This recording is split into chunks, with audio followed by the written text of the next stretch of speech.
वडणगे तालुका करवीर दिनांक 16 जून 2026 करवीर तालुक्यासह जिल्ह्यातील पंचगंगा, वारणा, तुळशी, जांभळी, कडवी, कुंभी, भोगावती, धामणी आणि दूधगंगा या नदीपात्रात शेतकऱ्याच्या पाणी उपसावर बंदी घालण्यात आली आहे।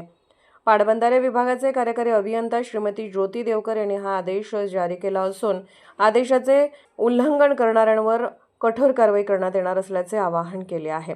यंदा पावसाने ओढ दिल्याने आणि नदीपात्रातील पाणी उपसा बंदी लागू झाल्याने शेतकऱ्यांमध्ये नाराजीचे वातावरण आहे।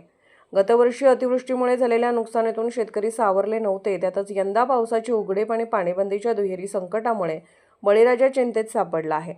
सतर्क लाईव्ह न्यूजशी बोलताना प्रगतशील शेतकरी तानाजी पाटील, बाबूराव पाटील, बाळासाहेब पाटील, सर्जेराव बोने पाटील, तुकाराम उर्फ संतोष भोसले, निलेवाडीकर यांनी आपली व्यथा मांडली। महावितरण कंपनीने गेल्या काही महिन्यापासून वीज पुरवठ्याबाबत अडचणी निर्माण केल्या आहेत। आता पावसाने पाठ फिरवली आणि पाणी उपसाही बंद झाला।